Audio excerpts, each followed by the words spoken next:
Hai, Assalamualaikum. Hari ini AMR Tax nak share macam mana cara nak isi e-filing untuk borang BE, iaitu untuk pendapatan penggajian, dan cara macam mana nak claim pelepasan cukai untuk tahun 2022.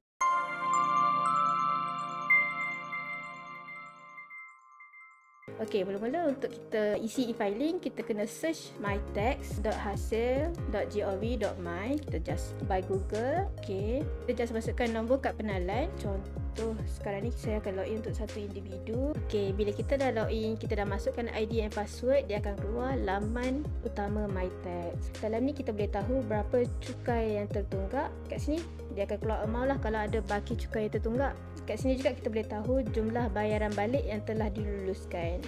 Kita scroll bawah lagi, dia akan keluar bahagian semakan sekata perjalanan. So untuk yang nak pergi overseas tu, kita boleh check dulu dalam mytax ni sama ada kita ada status sekata perjalanan ataupun tidak. Kat sini dia boleh tahu. Okey, dalam ni juga kita boleh tahu jumlah cukai yang dikenakan dalam 3 tahun yang terkini untuk tahun 2020, 2021 dan tahun 2022. So untuk tahun 2022 ni, bila kita dah buat submission, nanti dia akan keluarlah kalau kita ada jumlah cukai yang dikenakan. Kat sini scroll bawah lagi, dia ada juga status borang e-filing bagi tahun taksiran. Okey, untuk tahun taksiran 2021 telah dihantar pada 21 Jun 2022. Untuk barang BE tahun taksiran 2022 belum dihantar. Okey, untuk buat e-filing tahun 2022 ni, kita just klik kat sini. Dia akan keluar directly kat mana kita nak isi e-filing. Okey, dia terus dia akan keluar directly macam ni lah. Okey, borang nyata individu. Dalam ni akan ada bahagian profile individu. Kita perlu check lah nombor pengenalan cukai betul ataupun tak, nombor pengenalan kita, tarikh lahir, status kita pada 31 Disember 2022 sama ada bujang ataupun dah kahwin.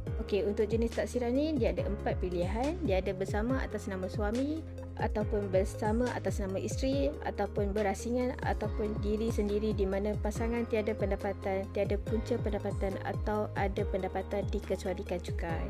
Kat sini kita boleh pilih lah status jenis taksiran yang macam mana untuk masing-masing kan. Scroll bawah lagi ada untuk profil isteri ataupun suami. Kita isi nama pasangan kita kat sini, nombor pengenalan dan tarikh lahir. Kita boleh pergi seterusnya. Okey, seterusnya dia akan keluar profil lain. Kat sini kita kena check nombor telefon bimbit. Kalau ada tukar nombor phone baru tu, kita boleh update kat sini. Nombor majikan ni nombor E yang kita boleh dapatkan daripada syarikat yang kita bekerja. Kita just masukkan kat sini. Alamat email, kalau ada yang baru kita just update kat sini. Okey, cukai ditanggung oleh majikan, ya ataupun tidak. Kita just pilih kat sini. Mempunyai akaun kewangan di overseas ataupun tidak. So just pilih ya ataupun tidak. Melupuskan aset untuk tahun 2022 kita ada melupuskan aset ataupun tidak. Just pilih ya ataupun tidak. Okey, melaporkan pelupusan tersebut kepada LHDN. Kat sini dia akan link kat sini. Kalau kita pilih tidak, dia akan keluar blur macam ni. Kalau kita pilih ya, dia akan pilih lah kita ada melaporkan ataupun tidak, ya ataupun tidak. Okay, so kita pilih. Untuk individu ni tidak. Untuk profil lain ni dia ada juga bahagian kaedah bayaran balik lebihan cukai. Untuk yang ni kita boleh pilih sama ada bayaran melalui akaun bank ataupun bayaran melalui duit now. Kalau melalui akaun bank, kita kena pilih, kita kena masukkan nama bank and nombor akaun. Senanglah untuk LHDN refund balik kalau kita ada lebihan cukai. Okey, kita nak check juga untuk bahagian alamat. Kalau kita pindah rumah yang baru tu, kita boleh update je kat sini. Kat bawah lagi dia ada bahagian tuntutan insentif. Tuntutan insentif ni untuk pendapatan yang tidak dikenakan cukai. Untuk kita check sama ada pendapatan kita dikenakan cukai ataupun tak, kita boleh rujuk lampiran. Okey, kita just klik lampiran tu, dia akan keluar bahagian kod tuntutan insentif. Dalam ni ada 23 jenis pendapatan yang tidak dikenakan cukai ataupun yang layak untuk mendapat tuntutan insentif. Kita boleh refer dalam rujukan ni. Kita just search nombor rujukan ni untuk kita check syarat dan kelayakan macam mana yang individu yang layak untuk mendapat tuntutan insentif ni lah. Dalam ni kita boleh check. Okey, kita just pergi seterusnya. Okey, untuk bahagian pendapatan berkanun dan jumlah pendapatan ni, kita kena refer borang EA untuk pekerja swasta ataupun borang EC untuk pekerja kerajaan. Okey, berapa gaji yang kita dapat untuk tahun 2022 tu, kita just isi kat sini. Kita just masukkan amount dia kat sini lah. Bilangan pergajian yang kita dapat untuk tahun 2022. Contoh kalau dia kerja dengan 2 syarikat, so kat sini dimasukkan 2 lah bilangan pergajian kan. Kalau dia ada pendapatan sewa, berapa amount jumlah pendapatan sewa untuk tahun 2022, masukkan dekat sini. Kalau dia ada faedah, diskaun account, royalty ataupun pension masuk dekat sini amount dia. Okey, so semua income yang dia dapat untuk tahun 2022 tu dia akan jumlah pendapatan di sini. Jumlah pendapatan ni akan total up untuk semua income dia dapat lah untuk tahun 2022. Okey. Untuk bahagian pendapatan ni juga kita perlu isi bahagian potongan cukai bulanan PCB. Berapa amount yang kita bayar untuk tahun 2022, monthly yang kita bayar tu kita masukkan kat sini total dia. Okey. So jumlah pendapatan dengan bahagian potongan cukai bulanan ni akan sama dengan borang EA ataupun borang EC untuk kerajaan. Kita boleh refer borang EA ataupun borang EC lah. Kita scroll bawah lagi, dia ada bahagian pendapatan bukan pengajian bagi tahun kebelakang yang belum dilaporkan. Contoh kalau pendapatan sewa, dia ada receive untuk tahun taksiran 2021.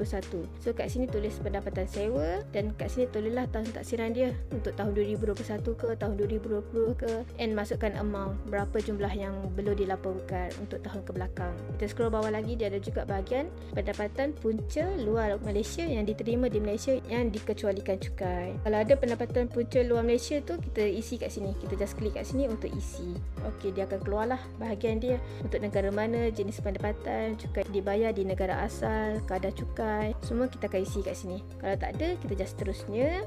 Okey, seterusnya ialah bahagian pelepasan. Kat sinilah kita akan claim segala tuntutan yang kita layak untuk tahun 2022. Okey, first, setiap individu memang akan automatically layak untuk dapat pelepasan sebanyak 9,000 untuk tahun 2022. Yang itu kita tak perlu isi, memang akan automatically akan keluar kat sini. Seterusnya pelepasan pemerajaan rawatan perubatan keperluan khas dan penjaga untuk ibu bapa. Yang ini terhad pada 8,000 sahaja. So kalau kita ada pemerajaan rawatan untuk ibu bapa tu, kita just klik in kat sini lah berapa amount dia yang hanya terhad pada 8,000. So kalau kita just hanya keluarkan belanjaan tu sebanyak 2,000 sahaja, just masukkan 2,000. Kita tak boleh lebih lah sebab semua ni kita nak claim berdasarkan resit yang kita ada.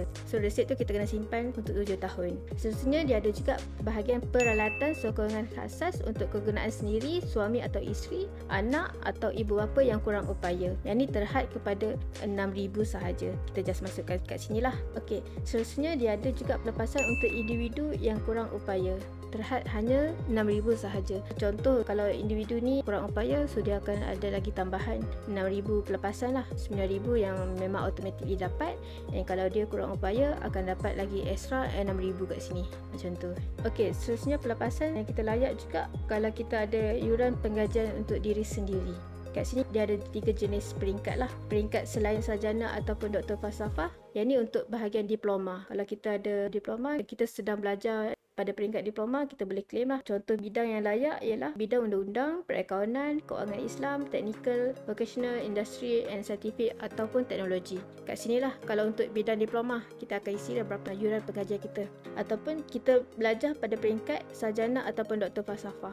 Yang ni layak untuk semua bidang, tak ada terhad kepada bidang-bidang yang tertentu seperti yang diploma di atas ni lah. Okey, sama ada juga kalau kita pengajian untuk bahagian kursus peningkatan kemahiran atau kemajuan diri. Untuk yang ni dia terhad kepada 2,000.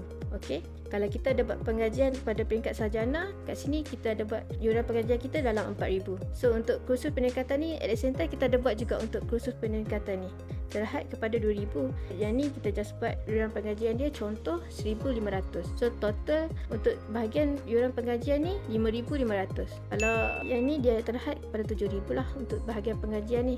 Yang kita boleh claim hanya terhad pada 7,000 sahaja.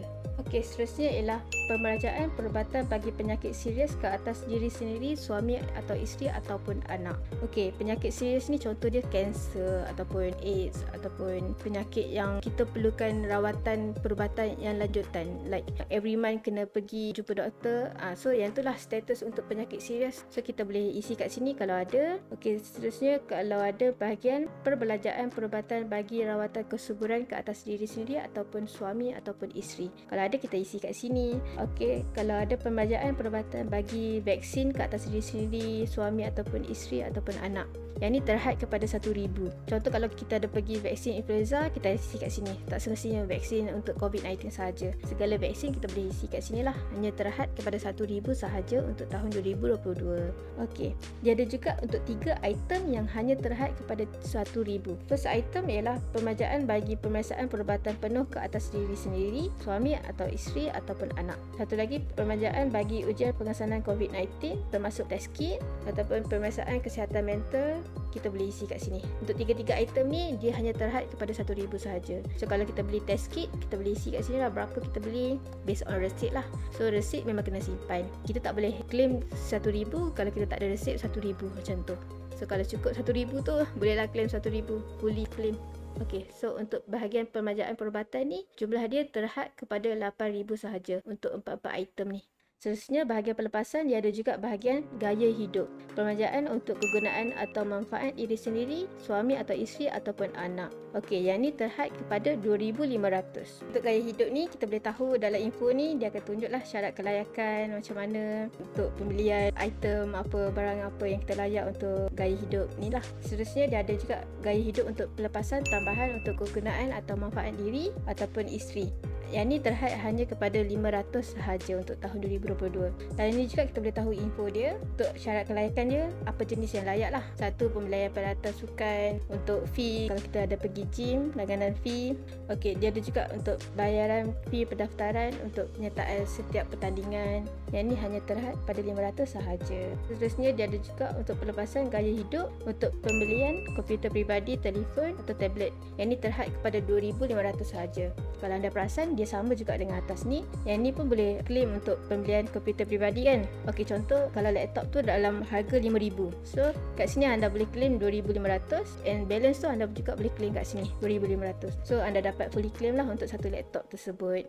Okey, yang tu untuk pembayar cukai lelaki. Kalau untuk pembayar cukai wanita, dia akan ada perbezaan sikit dekat bahagian pelepasan gaya hidup ni. Itu bahagian pembelian peralatan penyesuaian ibu untuk kegunaan diri sendiri bagi anak berumur 2 tahun dan ke bawah. Kat sini kita boleh tengok info dia. Yang ni syarat tuntutan dia hanya untuk pembayar cukai wanita sahaja and anak tu berumur sehingga 2 tahun sahaja. Okey, yang ni hanya boleh claim terhad kepada RM1,000 sekali setiap 2 tahun taksiran. Okey, yang ni hanya ada untuk pembayar cukai wanita sahaja. Seterusnya, dia ada juga bahagian yuran perhantaran anak berumur 6 tahun ke bawah ke taman asuhan kanak-kanak atau tadika berdaftar. Yang ni terhad kepada RM3,000 lah. Kita boleh tahu juga dalam info ni syarat tuntutan dia. Kita kena refer syarat tuntutan lah sama ada kita layak ataupun tidak untuk yang ni. Okey, seterusnya ialah bahagian tabungan bersih iaitu SSPN. Yang ni hanya terhad kepada RM8,000 sahaja untuk tahun 2022. Dia ada juga bahagian suami atau isteri bayaran alimoni kepada bekas isteri. Yang ni terhad kepada RM4,000 sahaja untuk tahun 2022. Yang ni wajib ada penjajian antara suami dan bekas isteri dia lah. Kena ada penjajian tu sebagai dokumen sokongan yang kita perlu simpan. Untuk claim terhad kepada RM4,000 sahaja untuk tahun 2022. Seterusnya juga ada pelepasan untuk suami atau isteri yang kurang upaya. Yang ni akan dapat tuntutan sebanyak RM5,000 sahaja untuk tahun 2022. Seterusnya pelepasan, dia ada juga bahagian anak. Kita dapat pelepasan bahagian anak. Sama ada anak tu di bawah umur 18 tahun ataupun tidak, kita boleh isi kat sini berapa bilangan anak tersebut. Sama ada anak tu kurang upaya, kita boleh isi kat sini berapa satu. Untuk anak ni kita boleh tahu syarat kelayakan dia, kita just klik information ni lah. Yang ni dia akan tunjuk anak di bawah umur 18 tahun tu yang macam mana keadaan dia. Anak umur 18 tahun ke atas yang masih belajar, syarat dia pelepasan yang macam mana, RM2,000 ataupun RM8,000 yang dia layak. Untuk anak kurang upaya, dia ada pelepasan untuk RM6,000, pelepasan tambahan RM8,000 macam tu. Okey, untuk anak ni juga dia ada kelayakan 100% ataupun kelayakan 50%.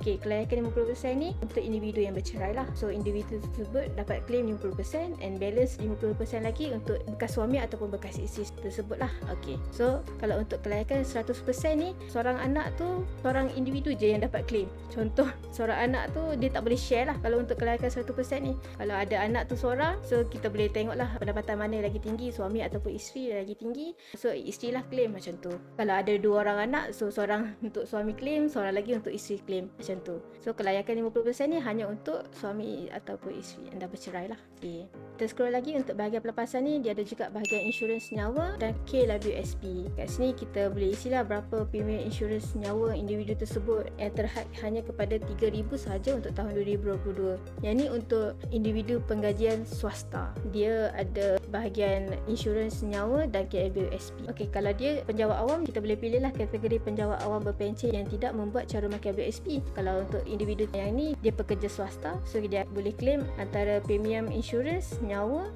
dan caruman KWSP untuk tahun 2022. Untuk insurans nyawa terhad kepada 3,000, untuk KWSP terhad kepada 4,000 sahaja. So untuk total dua ni terhad kepada 7,000. Okey, seterusnya dia ada juga bahagian skim persaraan swasta dan annuiti tertangguh. Yang ni ada info untuk kita baca pelepasan, untuk info syarat pelepasan dia. Yang ni terhad kepada 3,000, kita isi kat sini. Dia ada juga pelepasan untuk insurans pendidikan dan perubatan. Yang ni terhad kepada 3,000. Okey, untuk insurans pendidikan dan perubatan ni kita boleh claim untuk individu dan pasangan dan juga anak-anak. Kalau yang atas ni insurans nyawa ni hanya untuk individu dan pasangan sahaja. So untuk insurans pendidikan dan perubatan ni boleh claim lah. Kalau kita ada perubat untuk anak, kita boleh claim kat sini. Yang hanya terhad kepada 3,000 sahaja. Okey, seterusnya pelepasan untuk caruman kepada pertubuhan keselamatan sosial. Itu SOCSO lah. Kita just isi kat sini, terhad hanya kepada 350 sahaja. Okey, seterusnya pelepasan kita layak untuk perbelanjaan pelancongan domestik. Terhad kepada 1,000 sahaja. Info dia, kita boleh bacalah syarat kelayakan dia kat sini. Dia ada 3 syarat kelayakan. Kat sini kita boleh refer, kita just masukkan amount dia kat sini. Okey, seterusnya pelepasan yang terbaru pada tahun 2022, belanjaan, bayaran pemasangan sewaan, pemilihan termasuk sewa beli peralatan atau langganan bagi penggunaan kemudahan pengecasan kenderaan elektrik bagi kenderaan sendiri yang bukan guna untuk perniagaan. So, any expenses yang kita keluarkan untuk bahagian cas kereta elektrik yang kita ada tu, kita boleh claim kat sini, which is terhad kepada 2,500 sahaja untuk tahun 2022. Yang ni kena pastikanlah bukan untuk kegunaan perniagaan. Okey, seterusnya dia ada juga bahagian rebate, tolakan cukai atau pelepasan cukai. Kat sini kita boleh claim lah kalau kita ada pergi umrah. Dalam ni dia ada info lah untuk berapa syarat dia terhad kepada 2 kali perjalanan seumur hidup sahaja untuk setiap individu. Okey, kita boleh baca dalam info ni, dia ada nyatakan syarat-syarat kelayakan macam mana yang layak lah untuk yang ni. Okey, kita boleh masukkan bilangan perjalanan umrah dah berapa kali, 1 ataupun 2 kali. Sebab 1 ataupun 2 syarat dia dah ternyata kat sini hanya terhad 2 kali perjalanan seumur hidup sahaja. Kalau untuk tahun 2022, individu tersebut dia dah pergi untuk kali ketiga, so memang tak layak untuk claim lah untuk tuntutan tu, untuk rebate tu. Okey, dia ada juga untuk zakat, bayaran zakat dan fitrah. Kalau kita ada buat bayaran zakat dan fitrah untuk tahun 2022, kita just masukkan dekat sini untuk kita claim. Okey, dia ada bahagian pelepasan cukai section 132 dan 133. Untuk info yang ni kita boleh tengoklah kat sini apa itu syarat pelepasan cukai section 132 dan 133. Okey, bila kita dah selesai isi semua bahagian pelepasan cukai ni, kita just klik seterusnya. Dia akan keluar bahagian rumusan cukai. Kat sini dia akan keluarlah jumlah pendapatan yang kita receive pada tahun 2022 berapa, and jumlah pelepasan yang kita layak berapa kat sini. So pendapatan bercukai dia akan keluar lepas jumlah pendapatan dah tolak dengan jumlah pelepasan. Kat sini dia akan keluarlah berapa kat situ. So kita scroll bawah lagi, berapa kadar cukai yang akan dikenakan. Kat sini dia akan keluarlah based on kita punya range gaji tu berapa kan. Dia akan juga keluar bahagian jumlah cukai pendapatan. Untuk rebate cukai individu, dia akan receive 400 untuk individu pendapatan 35,000 ke bawah untuk tahun 2022. So dapat rebate cukai individu 400. Kat sini dia akan keluar lah. Kalau kita ada buat pembayaran zakat kat sini, semua rumusan dia akan keluar kat bahagian ni lah. So kat sini dia akan keluar juga untuk jumlah cukai yang dikenakan and sebelum tolak PCB. So untuk baki cukai yang dikenakan pada tahun taksina 2022 ni, dia akan keluar kat sini berapa jumlah yang selepas dah tolak pelepasan cukai, selepas dah kira range berapa kadar cukai yang dikenakan, berapa dah tolak juga dengan zakat yang kita dah bayar untuk tahun 2022 kalau ada, dan berapa juga jumlah PCB yang kita bayar untuk tahun 2022. Kat sini dia akan keluar. Okey, kita boleh pergi kepada seterusnya. Dia akan keluar untuk bahagian akuan, kita just buat submission lah, ataupun boleh cetak draft untuk kita double check again betul ataupun salah. Okey, kalau nak buat submission, just klik kat sini, dia akan keluar bahagian tanda tangan. Kita just masukkan ID and password kita macam biasa. Okey, dia ada juga peringatan penting. Kat sini dia ada mention lah bila tarikh due date submission and macam mana nak buat payment kalau kita ada baki cukai yang dikenakan untuk kita buat payment. So kita boleh tengok dalam peringatan penting ni. Okey, itu saja daripada saya, AMR Tax. Kalau ada sebarang pertanyaan boleh je DM ataupun komen, insya-Allah saya akan reply. Terima kasih.